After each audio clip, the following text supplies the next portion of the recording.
Everyone, ఈరోజు మీకు mutton biryani ఎలా చేసుకోవాలో ఈజీగా చూపిస్తాను. టేస్ట్ అదిరిపోతుంది. ఒకసారి ట్రై చేసేయండి. ట్రై చేసి ఉద్విగ్న ఫుడ్స్ని సబ్స్క్రైబ్ చేయండి. నచ్చితే బెల్ బటన్ ప్రెస్ చేయండి. నేను ఇంకా మీకు చాలా రెసిపీస్ పెడతాను. సరే, మనం ముందు మటన్ బిర్యానీ ఈజీగా ఎలా చేయాలో చూసుకుందాము. నేను 1/2 కేజీ బియ్యం తీసుకున్నాను, బాస్మతి రైస్. దానికి 1/2 కేజీ బియ్యానికి 1/2 కేజీ మటన్ సరిపోతుంది. ఇది పక్కా కొలతలు. ముస్లిం స్టైల్లో వాళ్ళు ఇంతే తీసుకుంటారు. నేను బిర్యానీ మీద చాలా రీసెర్చ్లు చేసి టేస్టీగా ఎలా చేయాలో కనుక్కుందామని చాలా చాలా మంది దగ్గర కనుక్కున్నాను. పైగా మాకు తిరుపతిలో ద్వారకా అని ఒక హోటల్ ఉండేది. ఇప్పుడు లేదు అది. వాళ్ళు బిర్యానీ చేస్తారు. మీరందరూ కూడా వినే ఉంటారు. తిరుపతికి వచ్చిన వాళ్ళు ద్వారకా హోటల్లో బిర్యానీ తినకుండా వెళ్ళరనమాట.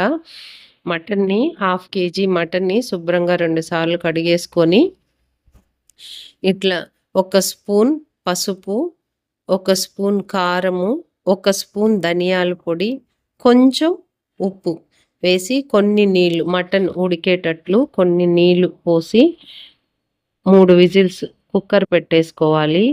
ఒకవేళ మటన్ కొంచెం ముదురుగా ఉంది అని అనుకుంటే ఒక 4 విజిల్స్ పెట్టుకోండి. లేత మటన్ అయితే 2 విజిల్స్ పెట్టుకోండి చాలు.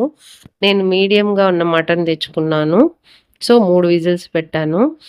తర్వాత బిర్యానీ గిన్నె పెట్టి దాంట్లోకి నెయ్యి వేయాలి. నేను 4 to 5 స్పూన్స్, టేబుల్ స్పూన్స్, మామూలు స్పూన్స్ కాదు, టేబుల్ స్పూన్స్తో 5 స్పూన్లు నెయ్యి వేశాను. తర్వాత ఆయిల్ కూడా వేయాలి. అది ఒక 4 గరిటెల ఆయిల్ వేశాను. ఉట్టి నెయ్యే వేస్తే బిర్యానీ మనం ఎక్కువ తినలేము, వెగటొచ్చేస్తుంది. కాబట్టి ఆయిల్ కూడా మిక్స్ చేయాలి. ఇందులోకి 4 నుంచి 5 లవంగాలు వేసాను. అది స్టార్ పువ్వు ఉంటుంది కదా, అది ఒకటి వేసాను. ఏలకులు ఒక 3 ఏలకులు వేయండి.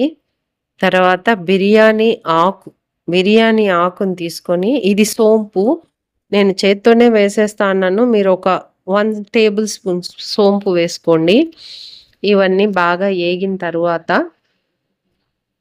బిర్యానీ ఆకు అట్లట్లే వేయకుండా ఇట్లా తుంచి వేశారనుకోండి, బిర్యానీ ఆకులో మంచి స్మెల్ ఉంటుంది. అది బిర్యానీ మొత్తం స్ప్రెడ్ అవుతుంది తుంచి వేస్తే. ఒక 1/2 కేజీ బిర్యానీకి నేను 5 ఆనియన్స్ తీసుకున్నాను, మీడియం సైజ్ ఆనియన్స్. వాటిని నేరుగా కట్ చేసుకోవాలి.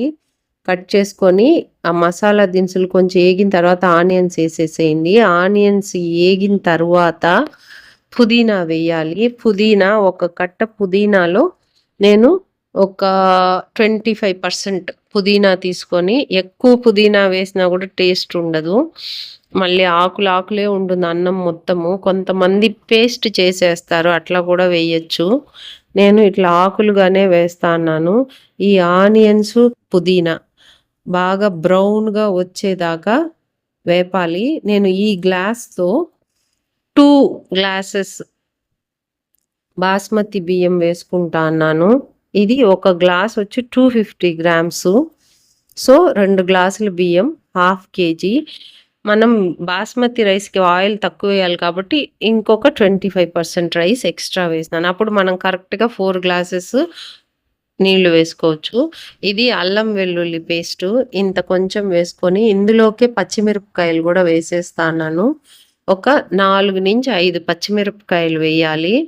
వేసి ఇది కూడా మిక్సీ పట్టేసుకోవాలి. ఇందులోకి కొంచెం పుదీనా, కొంచెం కొత్తిమీర వేసి మిక్సీ పట్టేసేయాలి. ఈ పేస్ట్ని ఆనియన్స్ ఏగిన తర్వాత చూసారా మంచి గ్రీన్ కలర్ వచ్చింది. ఈ పేస్ట్ తీసుకెళ్ళి ఆనియన్స్ అవన్నీ బ్రౌన్ కలర్లోకి వచ్చేసినాయి, పుదీనా ఆకులు అవన్నీ దాంట్లో వేసేయాలి. బాగా వేగుతుంది. ఎందుకంటే మాకు ద్వారకా హోటల్లో వాళ్ళు మంచిగా ఇట్లా ఆకులేం కనిపించవు, అందుకని ఇలా ట్రై చేశాను ఒకసారి, అప్పుడు బాగా వచ్చింది. ఈసారి చూద్దామని మళ్ళీ చేస్తాను, కానీ టేస్ట్ అయితే బాగుంది. ఒకసారి మీరు కూడా ట్రై చేయండి. తర్వాత 3 టమోటాలు చిన్నగా కట్ చేసి, ఆ పేస్ట్ బాగా వేగిన తర్వాత టమోటాలు వేయండి.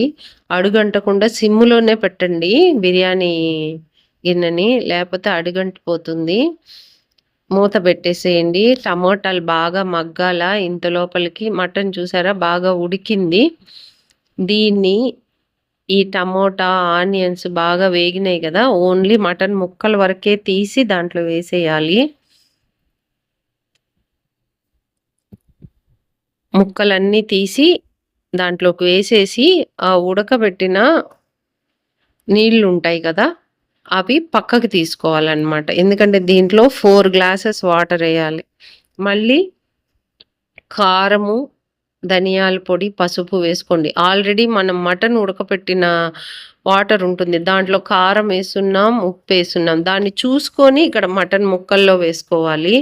మీరు వేయలేదు కదా అని మర్చిపోతే ఉప్పు ఎక్కువైపోద్ది. కారం కూడా ఎక్కువైపోతుంది.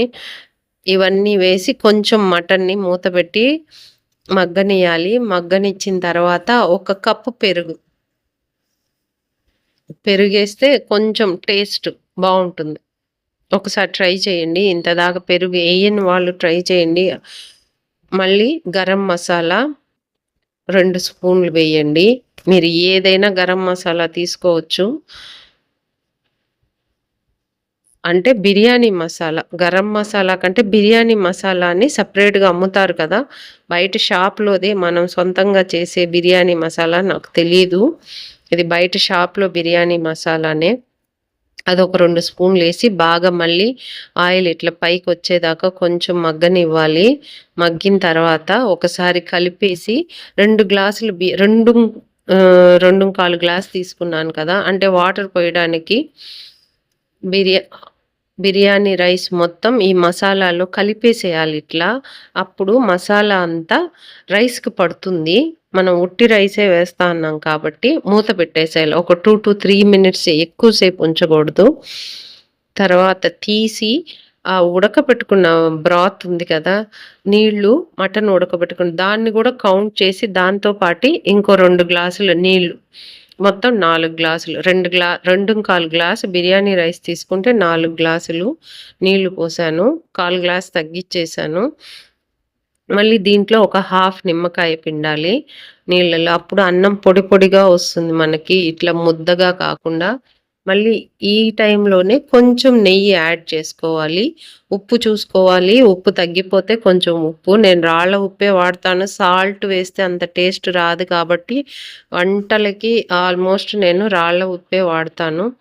చూడండి పెట్టేసి దమ్ చేసేసామంటే బిర్యానీ అయిపోయింది. మీరింకా వేసేసుకొని ప్లేట్‌లో హ్యాపీగా తినేయొచ్చు. మంచిగా పొడి పొడిగా వచ్చింది చూసారా బిర్యానీ.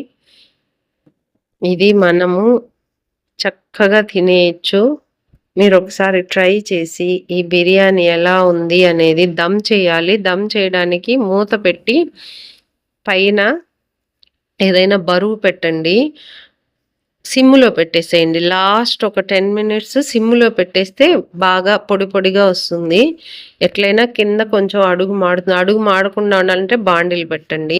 మటన్ బిర్యానీ ఒకసారి ట్రై చేసి ఉద్విగ్న ఫుడ్స్‌ని సబ్స్క్రైబ్ చేయండి. బెల్ బటన్ ప్రెస్ చేయండి. Like and comment. Udvigna foods.